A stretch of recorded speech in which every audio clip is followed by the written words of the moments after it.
जमिया दही बिलोवण बैठा, घीरत छाज हुआ न्यारा।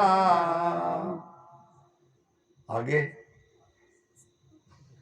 हरिजन जाय करे परसादी, प्रियतम पुरसनहारा।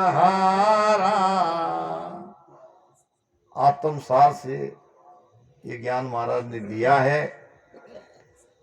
जमिया दही बिलोवण बैठा और घिरत छाज हुआ न्यारा। हरिजन जाय करे प्रसादी, प्रीतम पुरुष नहारा। बाहर से समझेंगे। बाहर से तो हमारी माता बहनें जानती है सब कि दूध से दही और दही से घी, ये सारी प्रक्रिया जानती है। अगर दूध है तो दूध में जामुन डाल के उसको जमाया जाता है, फिर वो बिलौना करके घिरत यानी घी और छाछ यानी जामुन ये अलग कर देते हैं। और फिर दूध, दही और घी, उसमें भी और मक्खन है बीच में। दूध तो 2 दिन 3 दिन तक ठीक रहेगा। महाराज कहते हैं कि घीरत तुरत विनाश, यानी दूध का नाश है। दही भी कुछ दिन रहेगी, दही का भी नाश है, मक्खन का भी नाश है, मगर घी का नाश नहीं है। जितना घी ज्यादा पुराना उतना घी और अच्छा, उसकी कीमत ज्यादा बढ़ेगी, उसमें औषधि गुण ज्यादा आएंगे। जितना ज्यादा पुराना घी उतना पुराना उतना बढ़िया। अब आओ भीतर, भीतर की दही को पहचानो। जमिया दही, अब ये दही भीतर की परमात्मा ने पहले ही जमा के रखी है। दही क्या है? दोनों श्वास है, आती जाती श्वास, ये दही है। अब इसका बिलोना करना है। बिलोना कैसे करेंगे? उसमें मन और सुरती लगाना है। दोनों श्वास में, आती जाती श्वास में मन और सुरती लगाना है, जिब्या से राम राम रटन करना है। बस इतनी सी बात है। सिमरन की बेला किसे कहाँ भागन को बार, जब चेते सुख राम कहे तब ही ले समार। इसमें भी कोई भजन का समय नहीं है, कभी भी आप बैठ सकते हो। कहाँ भागन को बार, अभी भागन को बार में अर्थ अगर किया तो और गहरा अर्थ है। ऊपर ऊपर में ऐसा अर्थ है कि जब हमारा घर जल जाता है तो हम कोई मुहूर्त देखते कि भाई मेरा घर जल रहा है, मैं कितने बजे भागू, ऐसा किसी को पूछते क्या? इधर जला नहीं, धुआं दिखा नहीं, को हम फटाफट फटाफट जो सामान हाथ में आते हैं वो लेके भाग जाते हैं। यानी उस समय जब घर जल रहा है तो भागने में हम वक्त जाया नहीं करते, तुरंत भाग जाते हैं। तो इसी प्रकार भजन का भी है। भजन के लिए कोई समय देखना नहीं है। जब चेते सुखराम कहे तभी ले समार। जब ऐसा लगे कि आप भजन करना चाहिए, उसी समय बैठ जाओ। तो ये भजन बैठना है, यानी दोनों श्वासों में ध्यान देना है, मन उसमें लगाना है, सुरती उसमें लगानी है और जिब्या से राम राम रटन करना है। अब ये हो गया बिलौना। अब बिलौना करते करते करते करते आप पाओगे, देखो आप सब ध्यान करने वाले हो, कम से कम एक सवा घंटा तक ध्यान से उठो मत, कम से कम बोल रहा हूं। क्यों? इसका कारण है मन 40 से 45 मिनट तक बाहर बाहर भागता है। मन कोई भी चीज पकड़ने के लिए उसको 40 से 45 मिनट लगते हैं। हमारे कॉलेज में या हमारे स्कूल में एक पीरियड 40 या 45 मिनट का रहता है। क्यों? ये गणित है उसका। ये मन वहां तक ही झेल सकता है, इसके ज्यादा नहीं झेलेगा, इसके ज्यादा वो नहीं सुन सकता कोई चीज। मन किसी भी चीज को 40 से 45 मिनट तक पकड़ सकता है, उसके बाद वो धीरे धीरे कमजोर हो जाता है। ध्यान में भी ऐसे ही है। होता क्या है, ध्यान करने बैठ जाते हैं और जब ध्यान लगने का समय आता है तो तब हम उठ जाते हैं। इससे नहीं हो रहा है काम। तो 40-45 मिनट तो ये मन का ही रंजन है। इसके बाद जो ध्यान होगा फिर मन थोड़ा थोड़ा स्थिर हो जाएगा, एकदम ठंडा हो जाएगा अगले 20 मिनट में। और उसके अगले जो 15-20 मिनट है वहां आपको झलक मिलेगी, वहां आपको आनंद आएगा, आनंद की झलक अनुभव आनी शुरू होगी। तो कम से कम एक बैठक में सवा घंटा ध्यान करो। अगर 2.5 कर सकते हो तो बहुत ही बढ़िया। वो आगे का पूरा समय आपका आनंद का जाएगा। और सूरत से भी ध्यान भी कैसे करना है, तो कंठ से उसको सुरती को देखते देखते जाओ शब्द कहाँ है, और फिर जहां आपको लगेगा यहां भीतर कुछ हो रहा है वही आपका ध्यान है। और वहां गहरे से देखो, सूरत वहां लगाओ। तो महाराज कहते हैं, जमिया दही बिलोवण बैठा, घिरत छाज हुआ न्यारा। घी नाम ब्रह्म, छाज नाम माया। माया और ब्रह्म ये दोनों अलग हो जाते हैं। कहां इसकी पहचान होती है?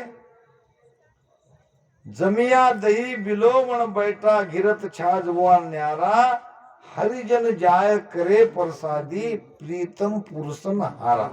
अब प्रसादी करना यानी घी को खाना। अब ये घी परोसता कौन है? प्रियतम। प्रियतम कौन है? परमात्मा। परमात्मा आपको ये घी परोस रहा है। कहां पे परोसने को मिलता?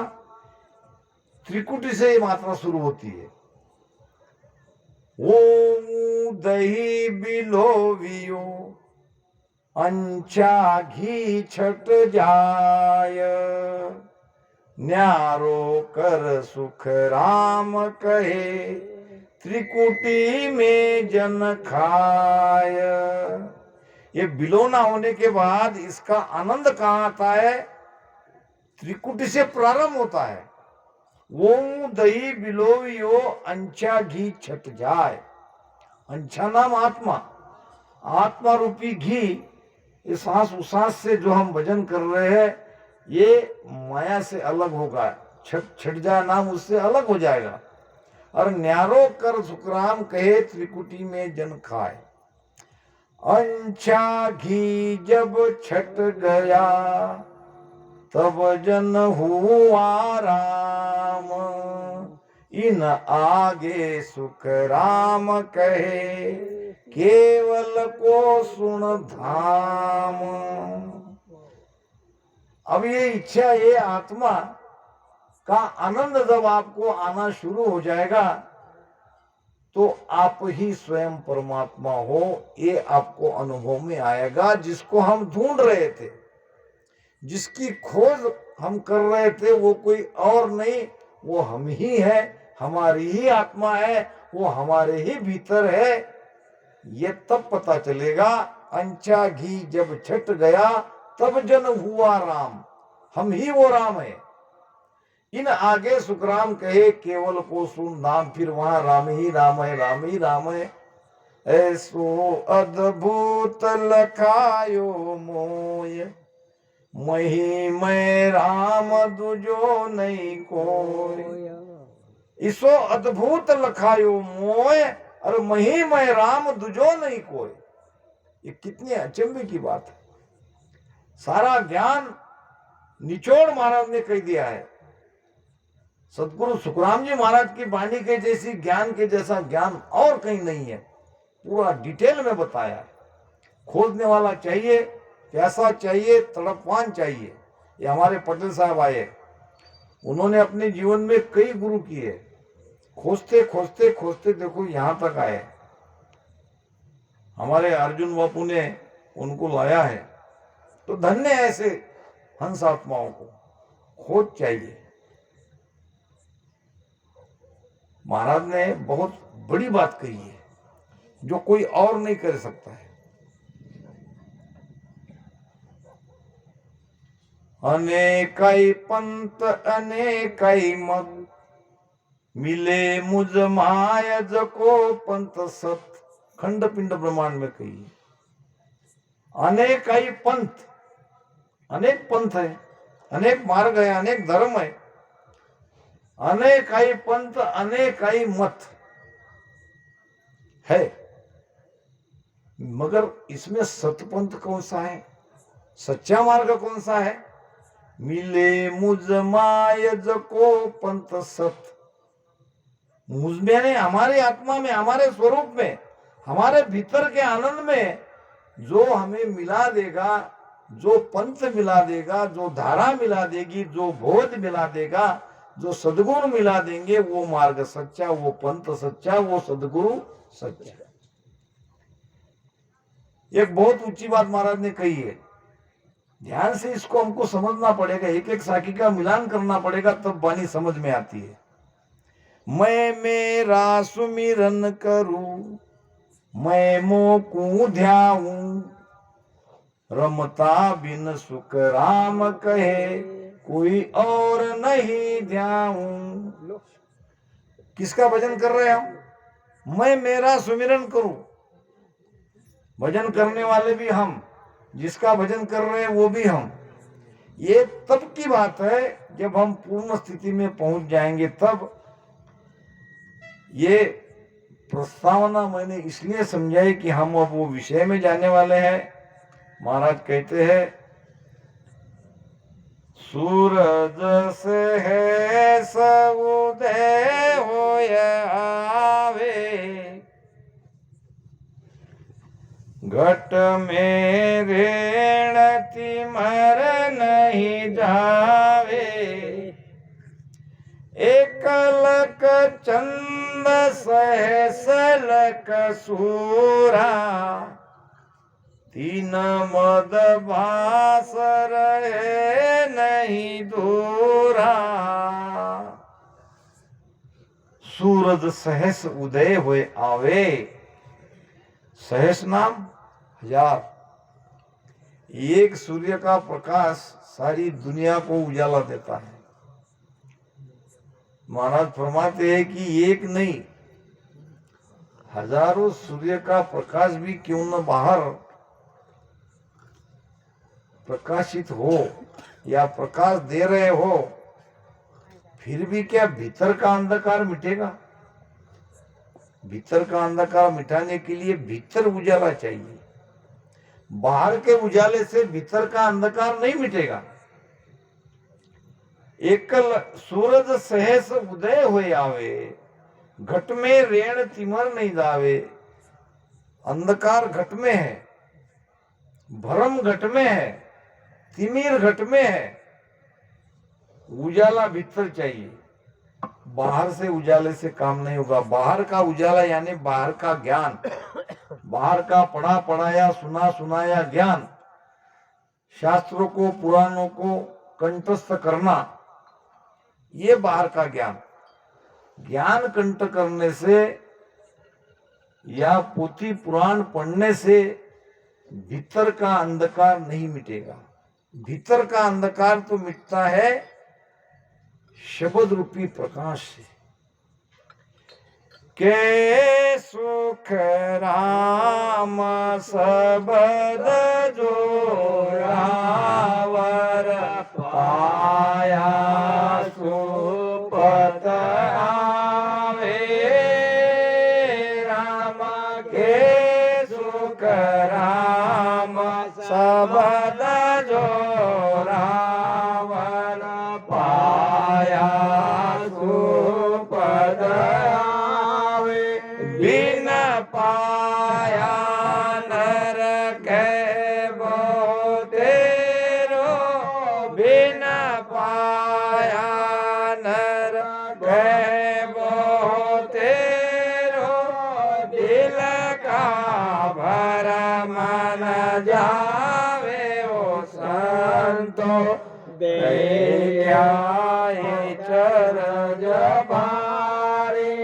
किसकी ये नहीं पता। एक तो कया पत नहीं आवे की हो सकती, नहीं तो देखे आई चरज भारी की।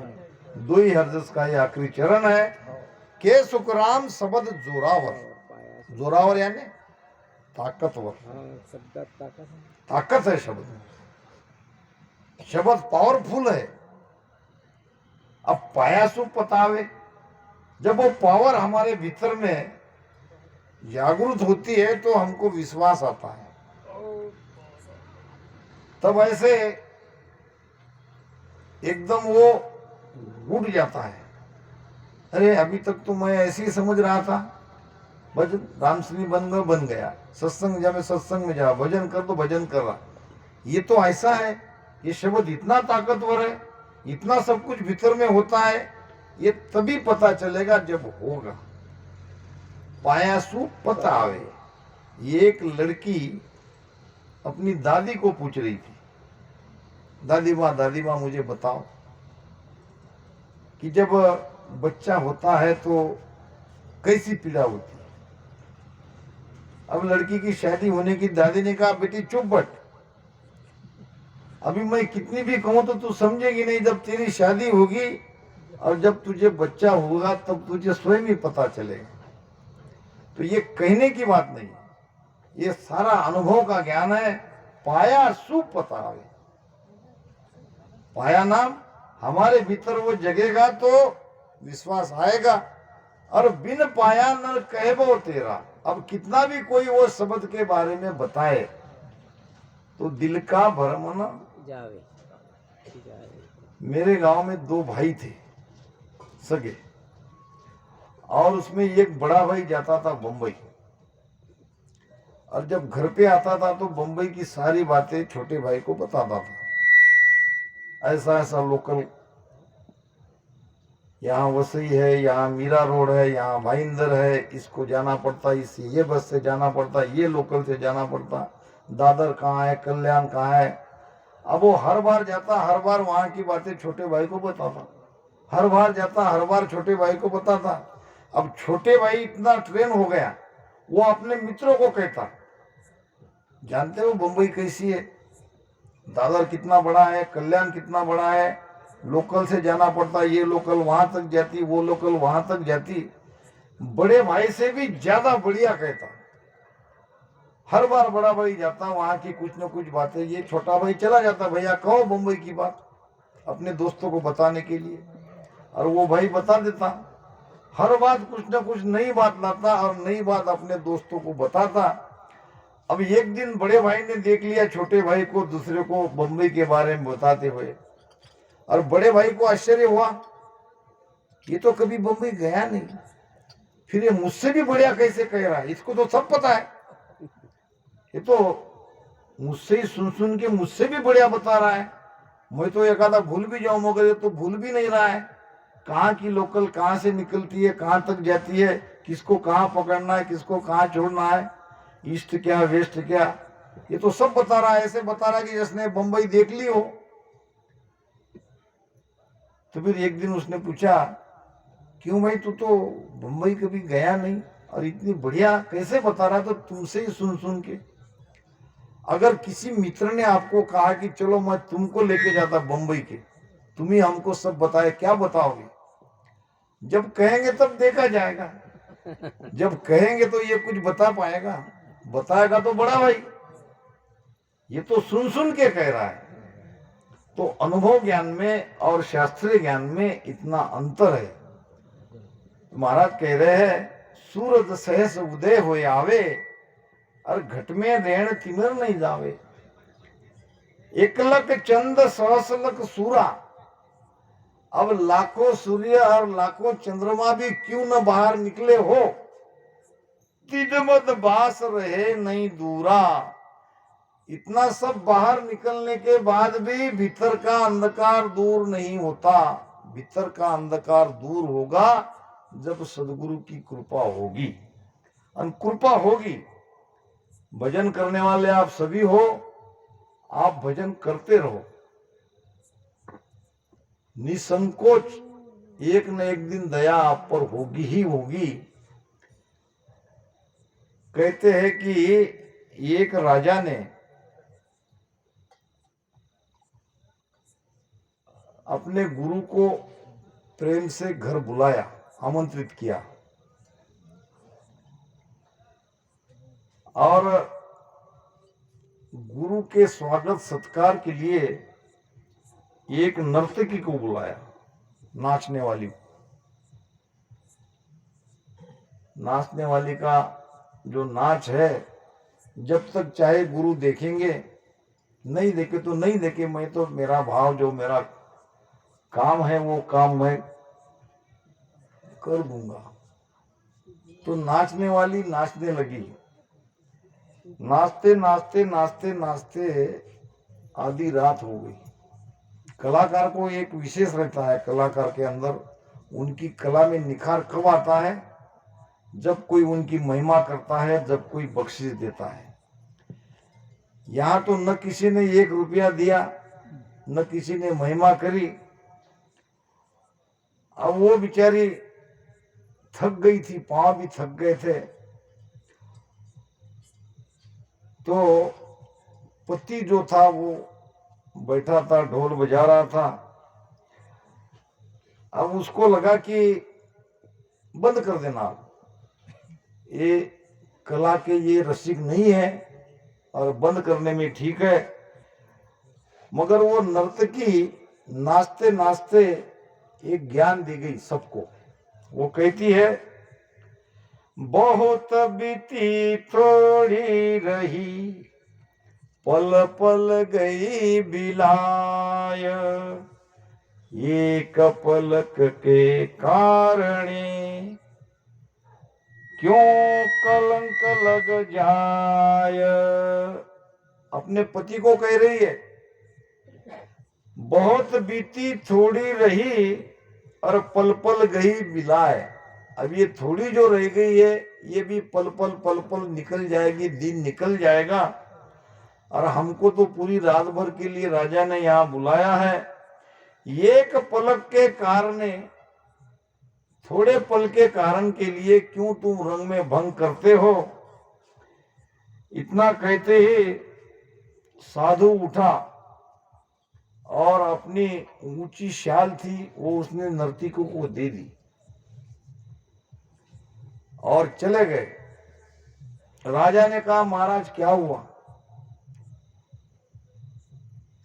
ये नाचने वाली की कुछ बातें तुमको बुरी लगी। साधु ने कहा, राजा वो नाचने वाली नहीं है, वो तो मेरी गुरु है। मैंने बचपन से ये साधना आज तक कर रहा था, मुझे भीतर में कुछ आनंद नहीं आया। मैं ऐसे सोच रहा था कि कल ये सब छोड़ दे, साधु पुनाई छोड़ दे और चले जाए गृहस्थी में। मगर नर्तकी ने मुझे ज्ञान दिया, बहुत बीती थोड़ी रही। यानी इतना दिन तो तुमने भजन करते करते निकाल दिए, अब थोड़े दिन रह गए, इसमें तुम रंग में भंग क्यों करते हो। जो नहीं अब तक हुआ वो हो जाएगा, सब्र करो, धीरज रखो। इसलिए मैं खुश होके शाल उसको दे दिया। उतने में राजा की बेटी थी, राजा की बेटी ने अपने गले का नौलखा हार नर्तकी को दे दिया। राजा ने कहा, बेटी तुमको क्या हुआ, क्या ये नाचने वाले ने इतना तुमको ज्ञान दिया। तो उसने कहा, बाप पिताजी ये नाचने वाली नहीं है, ये मेरी गुरु है। इसके एक ही शब्द से जो कल मेरे जीवन में मैं बहुत कुछ अपना स्वयं का बुरा करने वाली थी, मैं जाग गई। आपने मेरी अभी तक शादी नहीं करी, मेरी शादी की उम्र बीत रही है, फिर भी तुमने ध्यान नहीं दिया। इसलिए मैं एक नौकर के साथ सुबह भाग जाने वाली थी, मगर ये नर्तकी के वचन से बहुत गई थोड़ी रही, अब थोड़ी भी जाए, यानी इतनी उम्र तो चली गई, अब थोड़ी देर और इंतजार करते हैं। तो एक शब्द मुझे लग गया, मैंने मेरा नौकर के साथ भागना त्याग दिया, ये मुझे ज्ञान मिला। फिर राजा का बेटा था, उसके हाथ में सोने का कंगन था, दोनों हाथ के कंगन निकाल के उसने नर्तकी को दे दिया। राजा ने कहा, बेटा क्या हुआ, तुमने इतनी मेहर कैसे करी, अपने कंगन दे दिए नर्तकी को। उसने कहा, उसने बात ही ऐसी करी, उसने ज्ञान ही ऐसा दिया कि मैं तुम्हारा वारिस हूं, तुम्हारा बेटा हूं, मगर तुमने मुझे आज तक कोई राजपाट का शिक्षण नहीं दिया, न मुझे तुमने, अब तुम्हारी उम्र हो गई फिर भी तुमने मुझे राज सिंहासन पर नहीं बिठाया। आज रात मैं तुम्हारा कत्ल करने वाला था, तुम्हारा खून करके मैं ये राजपाट छीनने वाला था, मगर नर्तकी के एक वचन से मैंने संयम रखा, मैंने ऐसे विचार त्याग दिए। कहने का मतलब क्या है कि हम जल्दी उतावली हो जाते हैं। कहते हैं कि बंदरों ने मीटिंग करी, सब बंदरों ने, कि आजकल पेड़ों का फल तोड़ना और वो खाना कठिन हो गया, क्योंकि मालिक आ जाते हैं, अपने कुत्ते छोड़ते हैं, हमको भगा देते हैं, हमको खाने नहीं देते, इससे तो हम भूखे मर जाएंगे, कुछ न कुछ करना पड़ेगा। तो क्या, तो हम सब अपने अपने पेड़ लगाएंगे। ठीक है, बंदरों ने मीटिंग करी, बंदरों में यह तय हुआ कि सबके अपने अपने पेड़। अब कौन सा पेड़, तो बढ़िया पेड़ रहेगा आम का। तो सब बंदरों को एक एक गुठली दे दी और सबको कहा गया कि गड्ढा खोदो, उसमें डालो, पानी डालो, मिट्टी डालो, और सबने गड्ढा खोद के उसमें गुठली डाल के पानी डाल दिया, मिट्टी डाल दिया और बैठे रहे पेड़ पे। अब बंदर जात नींद कैसे आएगी, वो सोच रहे थे कि हमारा पेड़ बड़ा हो गया होगा, उसको आम लग गए होंगे, फिर वो आम अगर दूसरे कोई तोड़ के ले जाए तो। ऐसे सोचते सोचते उनको नींद नहीं आई।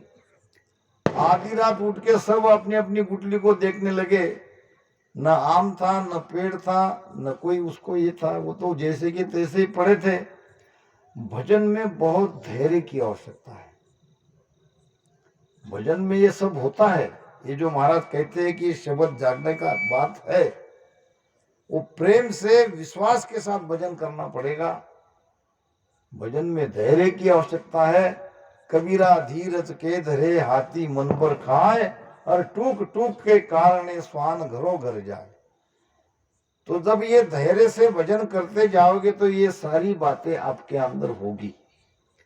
इसको यूं ही समझना नहीं, इसको लाइटली लेना नहीं, ये बहुत ऊंचा ज्ञान है और बहुत ऊंचा भेद हमारे पास है। बहुत ऊंची भक्ति हमको मिली है, हम बहुत बड़े बड़भागी है, नहीं तो ऐसे यूं ही सबको नहीं मिलती है। तो ये भीतर का अंधकार शब्द के जगने से जाता है और शब्द जागृत होता है प्रेम से भजन करने पर। अच्छा, शब्द जग गया तो पूरा काम हो गया, ऐसा भी नहीं। अब आपको भीतर के एक एक चक्र को छेदन करना पड़ेगा। जब तक वो शून्य नहीं होता तब तक आगे नहीं बढ़ना। ऐसे हमारी भीतर की यात्रा शुरू होती है।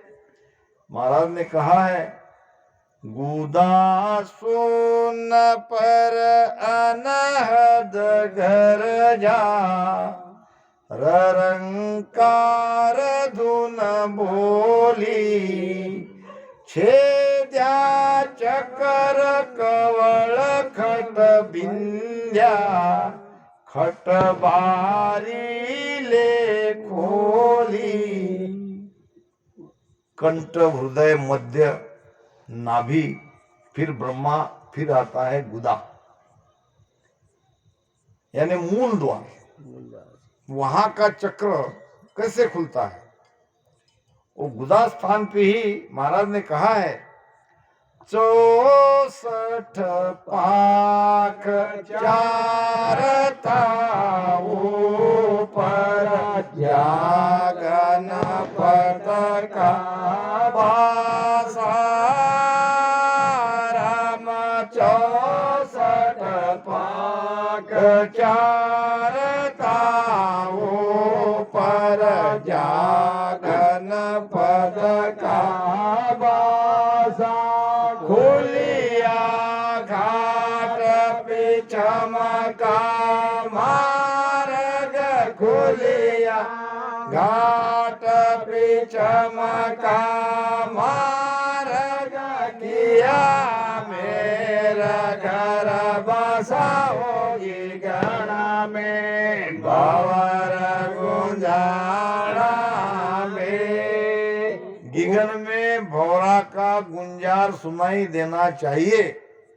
और ये कौन सुनता है? तो गुरु ज्ञानी सुनता है, ये ब्रह्म ज्ञानी सुनता है।